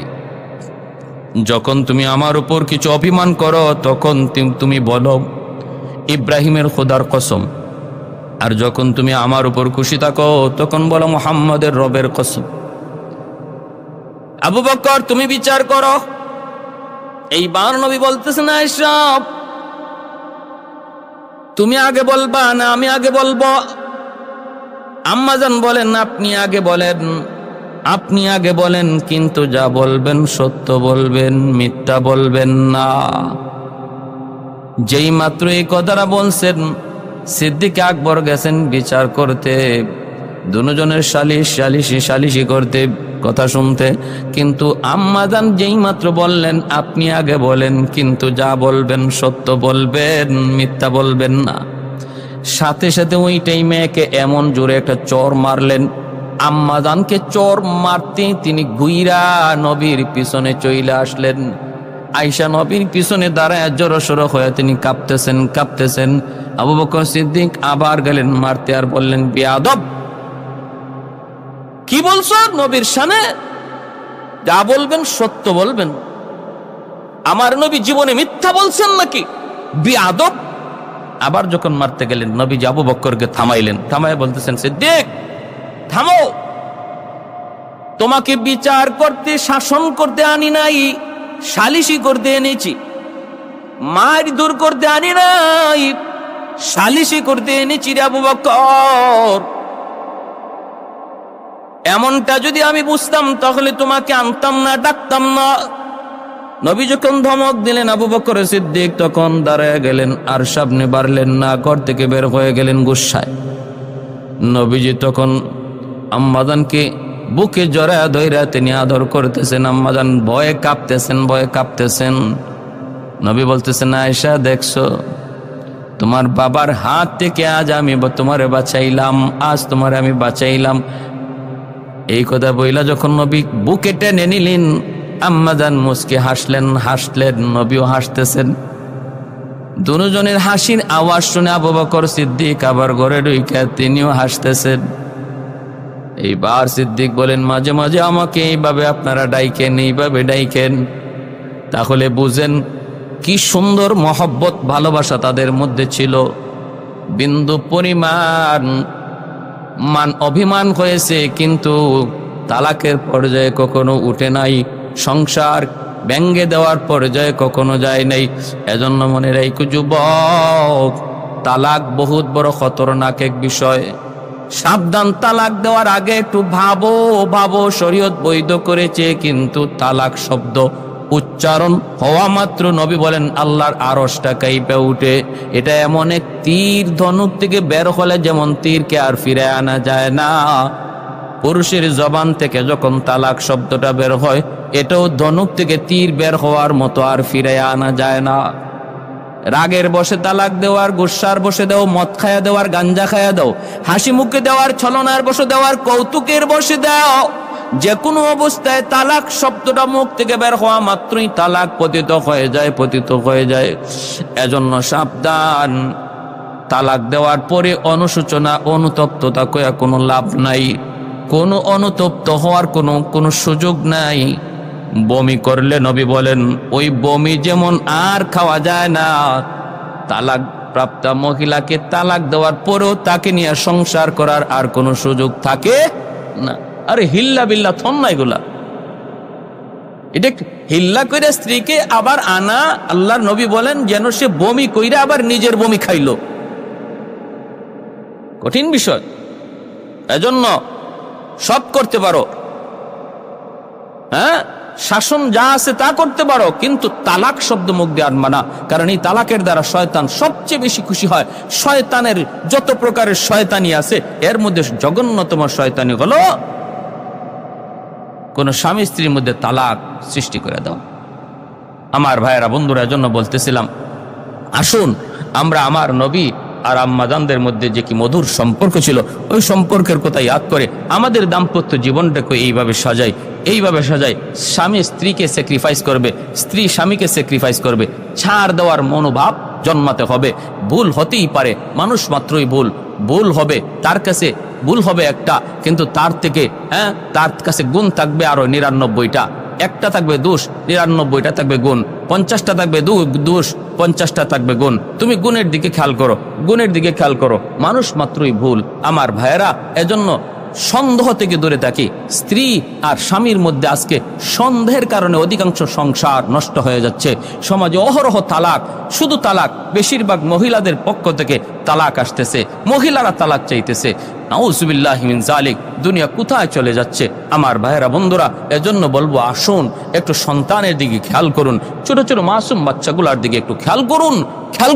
তালাকের দ্বারা শুধু স্বামী স্ত্রী দুজনের জীবন ধ্বংস হয় তা না, তৃতীয় আরেকটা পক্ষ যাদের কোনো দোষ নাই, সে অবলা শিশু, সেই অবুঝ শিশুগুলার জীবন কি হবে? নিরাপত্তাহীনতায়, অন্ধকারের দিকে তাদেরকে ঠেলে দেওয়া হয়। এজন্য বাপ মার কাছে অনুরোধ, একটু নিজের দিকে তাকান, সন্তানের দিকে তাকান। যত ভুল ভ্রান্তি নিজেদের মধ্যে আছে বসে সমাধান করার চেষ্টা করেন। কখনো সংসার ভাঙ্গার দিকে যাবেন না। আল্লাহর দোহাই, আল্লাহ আমাদের সবাইকে আমল করার তৌফিক দান করুন। বিবা রাদিয়াল্লাহু তাআলা আনহা, আমার নবীর একজন পবিত্র বিবি, মা উম্মে হাবিবা রাদিয়াল্লাহু তাআলা আনহা। তিনি হলেন মক্কার কাফেরদের লিডার আবু সুফিয়ান, ওনার খুব আদরের মেয়ে, কলিজার টুকরা মেয়ে। মেয়েদের মধ্যে কিছু মেয়ে আছে যাদের প্রতি বাপ মার মহব্বত একটু বেশি থাকে, স্বাভাবিক, একটু চটপটে, বেশি বেশি মাকে মা কয়ে ডাকে, আব্বাকে আব্বা কয়ে ডাকে। এজন্য উম্মে হাবিবার প্রতি আবু সুফিয়ান খুব দুর্বল ছিলেন। সেই উম্মে হাবিবা রাদিয়াল্লাহু তাআলা আনহা, তিনি আর তিনার স্বামী দুজন বাবার মতবাদ ছেড়ে আল্লাহর নবী, রহমতের নবী, মায়ার নবীর ধর্ম গ্রহণ করলেন। আবু সুফিয়ান সেটা মেনে নিতে পারেন নাই। কলিজার টুকরা মেয়ে কিন্তু মুহাম্মদের ধর্ম গ্রহণ করেছে, এই কথা শোনার পর সাথে সাথে অত্যাচারী হয়ে উঠলেন। নির্যাতন শুরু হলো, চতুর্মুখী নির্যাতনে পড়লেন। পরে এক পর্যায়ে স্বামী স্ত্রী দুজন মক্কা থেকে হিজরত করে হাবশায় চলে গেলেন। হাবশায় যাওয়ার পর এই উম্মে হাবিবা রাদিয়াল্লাহু তাআলা আনহা কিভাবে আমার নবীর পবিত্র বিবি হলেন, বড় ইন্টারেস্টিং, বড় মজার, বড় শিক্ষণীয় একটা ঘটনা। হাবশায় চলে গেলেন। একদিন উম্মে হাবিবা রাদিয়াল্লাহু তাআলা আনহা তিনি স্বপ্নে দেখেন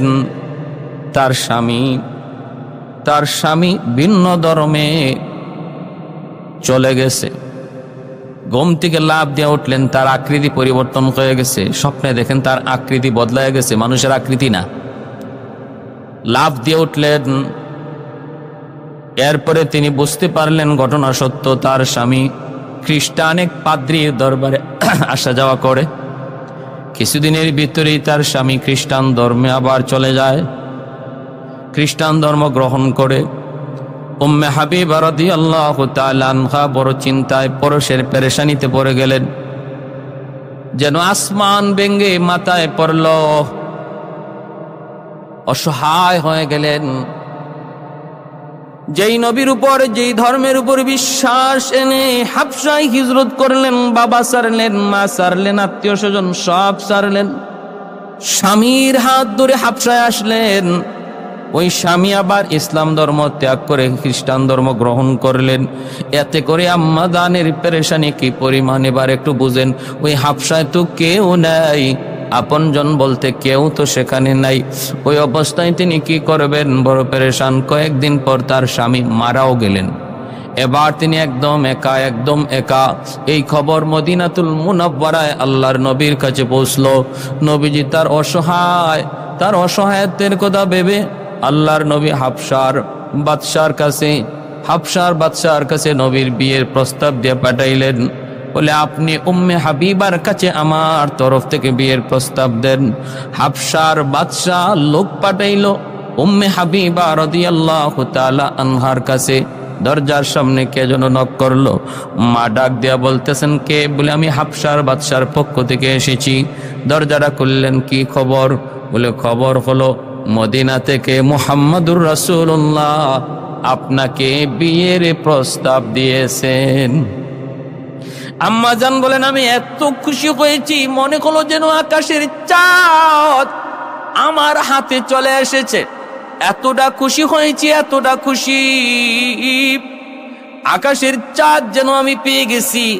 হাতের কাছে যা ছিল সব কিছু আমি ওই আগন্তুক লোক, সংবাদ দানকারী মানুষটাকে যা ছিল তাই দান করে দিছি। একজন মানুষ যখন খুশি হয়, খুশি হইয়া আসে, যে খুশির সংবাদ শোনায় তারে অনেক কিছু হাদিয়া দেয়। যেমন আমার নবীর জন্মের খবর আবুল আহাবের বাদী সুয়াইবা আমার নবীর জন্মের খবরটা আবুল আহাবকে জানাইছিল। জানায় বলছিল, আপনার বাতিজা হইছে, আব্দুল্লাহর ঘরে বাতিজা হইছে। এই কথা শুনে আবুল আহাব এত খুশি হয়েছিল, আঙ্গুল ইশারা দিয়া বলেছিল, সুয়াইবা তুমি আমাকে আজ এত খুশি করলা, আমার ভাইটা আজকে দুনিয়ায় নাই, আমার ভাইয়ের সন্তান হয়েছে, আমি এত খুশি হয়েছি, যাও এই খুশিতে খুশির সংবাদ দেওয়ার বদলা হিসাবে আমি তোমাকে আজাদ করে দিলাম। তখনকার সময়ে একজন গোলামের জন্য জীবনের সবচেয়ে বড় পাওয়া, সবচেয়ে বড় চাওয়া ছিল আজাদি। ও ভাইয়েরা, বন্ধুরা, আম্মাজান বলেন আমি যা ছিল তাই লোকটারে দিয়া দিছি। এরপরে মদিনায় আমাকে আনা হলো সসম্মানে, আল্লাহর নবীর সাথে বিবাহ হলো, বিবাহ বন্ধনে আবদ্ধ হয়ে গেলাম। এইদিকে মক্কায় আবু সুফিয়ানের কাছেও সংবাদ চলে গেল, তোমার মেয়ে উম্মে হাবিবা এখন আর হাবশায় না, তিনি তো এখন মদিনায়। শুধু মদিনায় সাধারণ মহিলার বেশে নয়, মুহাম্মাদুর রাসূলুল্লাহর পবিত্র বিবিদের একজন বিবি। তাহলে আমার নবী বিয়ে করেছেন কোন কারণে? তার অসহায়, তার এই অসহায়ত্বের দিকে খেয়াল করে নবীজির প্রতিটা বিয়ের দিকে খেয়াল করবেন। কোনো না কোনো প্রয়োজনে অসহায় নারীদের আশ্রয় দিয়েছেন, তাও একাধিক কেন? কয়েকটা কারণ। আমার নবীর জীবনে ইসলামের যত বিধান, বাহিরের বিধানগুলি সাহাবীরা বর্ণনা করেছেন, কিন্তু আভ্যন্তরীণ জীবনের যত বিধিবিধান ইসলামের, সেগুলা কে বলবে? বিবিরা একজন একজন প্রত্যেকের দৃষ্টিকোণ থেকে, প্রত্যেকের বিবেক থেকে, জ্ঞান থেকে নবীর জীবনের আভ্যন্তরীণ লাইফটা তারা ইয়াদ রেখেছেন। মহিলারা নবীর কাছ থেকে জানতে চাইলে সুযোগ পান না, আম্মাজানদের কাছ থেকে শরীয়ত বুঝে নিতেন, জেনে নিতেন। তাহলে আমার নবীর একাধিক বিয়েটাও ছিল উম্মতের ফায়দায়, গোটা উম্মতের ফায়দার দিকে খেয়াল করে নবী বিয়ে করেছেন।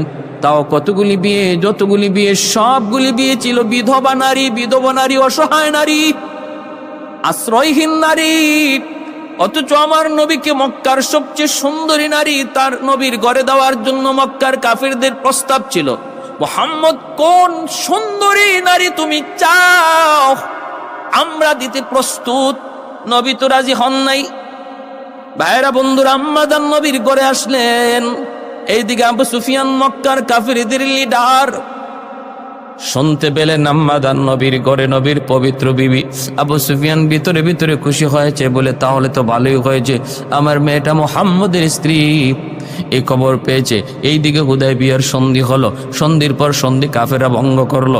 আবু সুফিয়ান কাফেলা নিয়ে মদিনার পার দিয়ে মক্কায় আসতেছেন। খবর পাইলেন হামলা হবে, তার খবর পেয়ে গেছে মদিনার সাহাবীরা। আবু সুফিয়ান ভয়ে নিজেরে বাঁচায়া মদিনার গলি দিয়ে তিনি ঢুকে গেলেন, নিজেকে আড়াল করে লুকায়া তিনি মদিনায় ঢুকে গেলেন। এইবার মদিনায় কার বাড়িতে যাবেন, কোথায় গিয়ে আশ্রয় নিবেন? সাহাবীরা যদি পায় আবু সুফিয়ানকে হত্যা করে ফেলবে, তাহলে কোথায় যাবেন? মনে পড়ে গেল আমার মেয়ে উম্মে হাবিবা তো মুহাম্মদের গড়ে, তাহলে উম্মে হাবিবার কাছে গেলে আমি আশ্রয় পাবো, আমি নিরাপত্তা পাবো। চলে আসলেন আল্লাহর নবীর ঘরে, দরজার পাশে এসে ডাক দিলেন মা উম্মে হাবিবা। সাথে সাথে উম্মে হাবিবা রাদিয়াল্লাহু তাআলা আনহা তিনি দরজা থেকে বের হয়ে দেখেন বাবা। সাথে সাথে ঘরে নিয়ে ঢুকাইলেন। আবু সুফিয়ান বসতে চাইবেন, দেখেন বসার কিছুই নাই, চেয়ার নাই, কোনো সোফা নাই, বসার মতো কোনো পরিবেশ নাই, আছে শুধু একটা খাটের উপরে একটা চাদর। ওই চাদরটার মধ্যে আবু সুফিয়ান বসতে চাইলেন। সাথে সাথে মা উম্মে হাবিবা টান দিয়া চাদরটা উঠে ফেললেন। এইবার আবু সুফিয়ান বলতেছে, মারে আমি কি ওই চাদরে বসার উপযুক্ত নই? তুমি কি তোমার বাবাকে ভুলে গেছো? তোমার বাবার জমিদারি তুমি কি ভুলে গেছো রে মা? কত দামি উন্নত চেয়ারের মধ্যে আমি বসি, সেই কথা কি তুমি ভুলে গেছো? না রে মা, আমি কি চাদরে বসার উপযুক্ত নই? সাথে সাথে মা উম্মে হাবিবা তিনি বলতেছেন, না গো বাবা, এজন্য আমি চাদর সরাই নাই, আপনি উপযুক্ত না এজন্য আমি চাদর সরাই নেই। চাদরটা সরাইছি বাবা, জানেননি এই চাদরে কে ঘুমায়? যিনি ঘুমান তিনি হলেন পৃথিবীর শ্রেষ্ঠ মহামানব, সরওয়ারে দু জাহান, যার খাতিরে আল্লাহ কুল কায়নাত সৃষ্টি করেছে গো বাবা, তিনি তো এই চাদরে ঘুমান। অতএব এই চাদরে আমি আর কাউকে বসতে দিতে পারি না। উম্মে হাবিবা রাদিয়াল্লাহু তাআলা আনহা তিনি দেখতেছেন, বাবা বলতেছে, মা এত ভাঙ্গা ঘর, দেয়াল ভাঙ্গা, উপরে খেজুরের পাচার ছাউনি, আসমান দেখা যায়, কেমনে থাকো, কি করে থাকো? এমন পরিবেশের মধ্যে মারে একটু তুই দিল খুলে বল, একটু দিল থেকে বল, মা তুই মুহাম্মদের ঘরে কেমন আছো? মা তুমি কি সুখে আছো না কষ্টে আছো?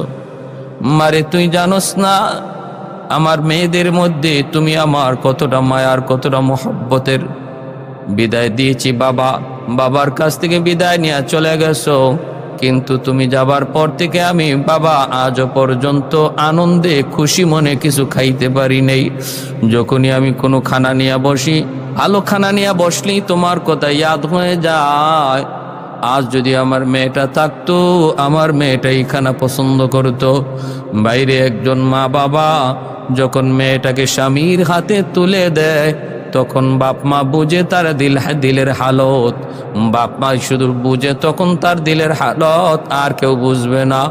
যেই মেয়েটাকে এতদিন আদর করে সোহাগ দিয়া তার সকল চাহিদা পূরণ কইরা, যখন যা চাইছে তাই আদর করে মেয়েকে দিয়া এত আদর করে বড় করলাম, সোহাগ দিয়া বড় করলাম, ওই মেয়েটা যখন স্বামীর হাত ধরে চিরদিনের জন্য বাপ মার বাড়িকে পর বানাইয়া, স্বামীর হাত ধইরা অচেনা জায়গাকে আপন বানাইয়া সে রওনা দেয়, তখন বাপ মার দিলের হালত শুধু বাপ মা বুঝবে, আর কেউ বুঝে না, আর আমার আল্লাহ জানে।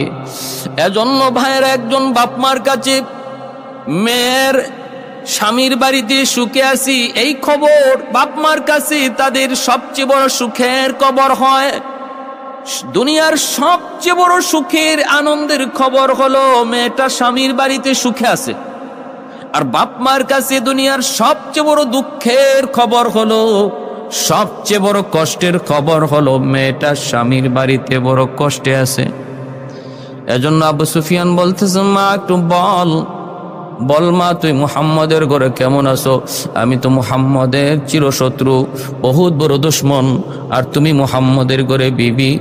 মারে আমার সর্বদা ভয় হয়, আমার সর্বদা চিন্তা লাগে মুহাম্মদের ঘরে তুমি আবার কষ্টে আছো কিনা, মুহাম্মদ তোমার কাছ থেকে কোনো বদলা নেই কিনা, এই ভয় আমার হয়। মা একটু বল না, মা একটু বল না। উম্মে হাবিবা রাদিয়াল্লাহু তাআলা আনহা চোখের পানিটা মুইসা বলতেছে, বাবা গো, ও বাবা, খোদার কসম করে বলতে পারি গো বাবা, এই দুনিয়াতে কোন স্ত্রী যদি তার স্বামীর ঘরে সবচেয়ে সুখী হয়ে থাকে, তাহলে সেই স্ত্রী হলাম আমি। এই পৃথিবীতে কোনো মেয়ে যদি তার স্বামীর ঘরে সুখে থাকে, সেই মেয়েটা হলো তোমার মেয়ে উম্মে হাবিবা। আমার চেয়ে সুখী বল দুনিয়াতে আছে কেউ? আমার মনে হয় না।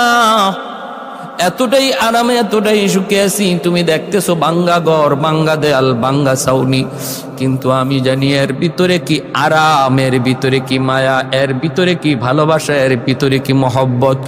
এজন্য ভালো মনে রাখবা যুবক, একজন স্ত্রী স্বামীর করে আইসা বিল্ডিং আর দালান আর এসি চায় না, গাড়ি বাড়ি ওর দিকেও তাকায় না, সে তাকায় স্বামীর দিলের দিকে তাকায়। ওই দিলটার মধ্যে স্ত্রীর প্রতি কি পরিমাণ ভালোবাসা, মহব্বত, ওই এর দিকে স্ত্রীরা তাকায় থাকে। স্বামী যদি এক বেলা খায় আর এক বেলা না খায়, কিন্তু স্ত্রীকে বুক ভরা ভালোবাসা দেয়, এই স্ত্রীটাই হলো জগতের সবচেয়ে সুখী একজন মহিলা। আর যে স্ত্রী স্বামীর করে হাজারো কোটি টাকা পাইলো, এসি পাইলো, ফ্যাক্টরি পাইলো, গাড়ি পাইলো, সব পাইলো, কিন্তু স্বামীর দিল পাইলো না, ভালোবাসা পাইলো না, সে কিছুই পাইলো না, কিছুই পাইলো না। রাত 2টা পর্যন্ত, 3টা পর্যন্ত স্বামীর অপেক্ষায় চোখের পানি জড়ায় জড়ায় কত আদরের দুলালি কান্দে। 3টা বাজে নেশাগ্রস্ত অবস্থায় ঘরে ঢুকে। এর নাম জীবন নয়, এর নাম ভালোবাসা নয়, এর নাম স্বামী স্ত্রীর দাম্পত্য নয়। উলামায়ে কেরামের বিবিরা ঘরে আছে, টাকা কম, পয়সা কম, বেতন কম, কিন্তু বুক ভরা ভালোবাসা পায়, বুক ভরা ভালোবাসা পায়। একজন আলেমের স্ত্রী তার কাছ থেকে বুক ভরা ভালোবাসা পায়, এজন্য আরামে থাকে, সুখে থাকে, কোনো অভিযোগ নাই, কোনো অভিযোগ নাই। ভাইরা বন্ধুরা, জন্য বলি, রিক্সাওয়ালার স্ত্রীও সে দুনিয়ার সবচেয়ে সুখী হতে পারে, সবচেয়ে সুখী, যদি তার স্বামীর বুক ভরা ভালোবাসা সে নিতে পারে, কামাই করে নিতে পারে। এজন্য স্ত্রীরাও সেই ভালোবাসা আনতে হবে, সেই কৌশল থাকতে হবে, সেই ভালোবাসা স্বামীকেও দিতে হবে, আর স্বামীও স্ত্রীকে সেই ভালোবাসা দিতে হবে। যখন উম্মে হাবিবা রাদিয়াল্লাহু তাআলা আনহা বললেন, আব্বা, এই দুনিয়াতে কোনো মেয়ে যদি তার স্বামীর ঘরে সুখে থাকে তাহলে সেই মেয়েটা হলো তোমার মেয়ে উম্মে হাবিবা। আবু সুফিয়ান সাথে সাথে চোখের পানিটা মুইসা কাঁদতেছে আর বলতেছে, মারি ও মা, কষ্টে আছো এজন্য আমি মা কান্দি না, ঘরে দেয়াল নাই, ছাদ নাই, এজন্য আমি কান্দি না, আমি কাঁদতেছি আনন্দের, আমি খুশির কান্না কান্দি। মারে আমার বুঝ হয়ে গেছে তুমি মুহাম্মদের ঘরে কত সুখে আছো, মুহাম্মদের ঘরে তুমি কত আরামে আছো মা। এই কথাটা ভেবে আমি বাবা সুখের হাসি, আনন্দের হাসি হাসলাম, আনন্দের কান্না কানলাম, আনন্দের কান্না কানলাম। মারে তুমি মুহাম্মদের ঘরে থাকো, এখন থেকে আমার কোনো চিন্তা নাই, কোনো দুশ্চিন্তা নাই। মুহাম্মদ আসলে বইল আমি আসছিলাম, এই বইলা আবু সুফিয়ান চলে গেলেন। আল্লাহর নবী মদিনায় ঢুকলেন, ডুইকা নবী খবর পেয়ে গেলেন আবু সুফিয়ান এসেছিলেন। নবীজি ঘরে ডুইকা বলতেছেন, উম্মে হাবিবা, গুসা একটু রাগান্বিত হইয়া নবী বলতেছেন, উম্মে হাবিবা। দৌড় দিয়ে বের হলেন, কি ব্যাপার? বলে, তোমার বাবা নাকি এসেছিলেন? বলে, হ্যাঁ। আল্লাহর নবী বলেন, উম্মে হাবিবা, বহুত বড় অন্যায় করে ফেলেছো, বহুত বড় ভুল করে ফেলেছো। তুমি তাকে রাখলা না কেন? মেহমানদারি করলা না কেন? তারে 2 দিন থাকতে বললা না কেন? উম্মে হাবিবা রাদিয়াল্লাহু তাআলা আনহা তখন বলেন, নবী গো, আমি কেমনে বলবো গো নবী, আমি কেমনে বলবো? উনি তো ঘরে ঢুইকা বলতেছে চেয়ার নাই, খাট নাই, পালং নাই, সোফা নাই, বলতেছে ঘরের দেয়াল ভাঙ্গা, উপরের দিকে কয় আসমান দেখা যায়, বৃষ্টি পড়বে, রোদ লাগে। যিনি এমন কথা বলতেছে তারে আমি কেমন করে বলি, কেমন করে বলি আপনি থাকেন বাবা, কটা দিন আপনি থাকেন। আল্লাহর নবী তখনও চোখ লাল করে বলতেছেন, তবু বহুত বড় অন্যায় করেছো, বহুত বড় ভুল করেছো। ও উম্মে হাবিবা, এটা ভুল হয়ে গেছে, তুমি কেন ওনাকে রাখলা না, কেন ওনাকে রাখলা না? আল আকরিবা মিন জিহাতিন নাসাব ওয়া মিন জিহাতিন নিসা। ভাইরা বন্ধুরা, আল্লাহ যে কোরআনের মধ্যে বলেছেন নিকটাত্মীয়ের হক রক্ষা করো। ভাইরা বন্ধুরা, আল্লামা মাহমুদ আলুসি তার রুহুল মানিতে লিখেন, আল আকরিবা বলতে নিজের বংশের নিকটাত্মীয়, আবার স্ত্রীর বংশের নিকটাত্মীয়, এই দুনো বংশের কথা আল্লাহ বলেছেন। অর্থাৎ বাপ মার দিকেও খেয়াল রাখো, শ্বশুর শাশুড়ির দিকে খেয়াল রাখো, নিজের ভাই বোনের দিকে যেমন খেয়াল রাখো, তেমনি ভাবে স্ত্রীর ভাই বোনের দিকেও খেয়াল রাখো। তাহলেই নিকটাত্মীয়ের হক আদায় হবে, নিকটাত্মীয়ের হক আদায় হবে।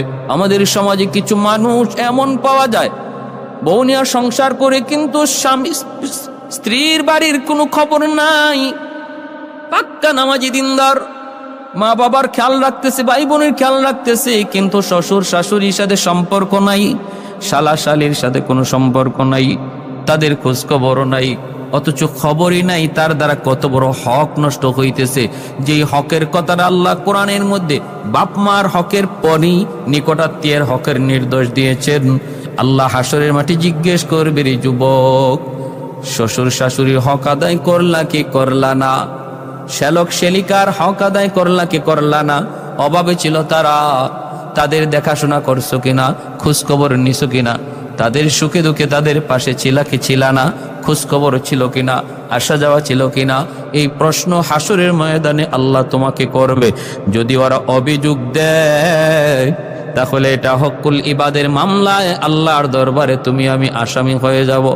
আমার নবী শ্বশুর কাফের, শুধু কাফের না, লিডার, শুধু লিডার না, কট্টর বিরোধী। আল্লাহর নবীর সাথে এমন দুশ্মনী, 17 বার নবীর সাথে সরাসরি যুদ্ধ হয়েছে আবু সুফিয়ানের। সেই আবু সুফিয়ান নবীজির শ্বশুর। নবী বলতেছেন, উম্মে হাবিবা, কেন তুমি রাখলা না, কেন তুমি মেহমানদারি করলা না? উম্মে হাবিবা কয়, নবী গো, তিনি এমন এমন বলেন, এজন্য আমি তারে রাখি না, এজন্য থাকতে বলি নেই। আল্লাহর নবী বলেন, ভুল করেছো, ভুল করেছো। এই বইলাই মায়ার নবী যখন রাগ করলেন, উম্মে হাবিবা রাদিয়াল্লাহু তাআলা আনহা তিনি বুঝতে পেরে দৌড় দিয়া মায়ার নবীর কদম জড়ায় কাঁদতেছেন আর বলতেছেন, নবী গো আমার ভুল হয়ে গেছে গো নবী, আমি বুঝতে পারি নাই, আমি তো বুঝি না আপনি এমন ভাবে নিবেন। আমি তো ভাবছি আমার বাবা আপনার বহুত বড় দুশ্মন, বাবা এখনো আপনার সাথে দুশ্মনী করে, অতএব কেমন করে আমি আপনার ঘরে তারে মেহমান বানাই, আমার তো চিন্তা ছিল এই। কিন্তু দরদি নবী, আমার নবী যে দরদি, আমার নবীর মায়া মমতা মহব্বত যেহেতু বেশি, আমার নবী যে মানবিক নবী, আমার নবী যে একজন মানবিক নবী, রহমতের নবী, এই কথা আমি ভুলে গিয়েছিলাম, ভুল হয়েছে গো নবী, মাফ করে দেন। আর আপনি একটু দোয়া করেন আল্লাহ যেন আমার আব্বাকে আপনার সাহাবী বানায় দেয়, আল্লাহ যেন আমার আব্বাকে হেদায়েত দান করে, একটু আপনি দোয়া করেন।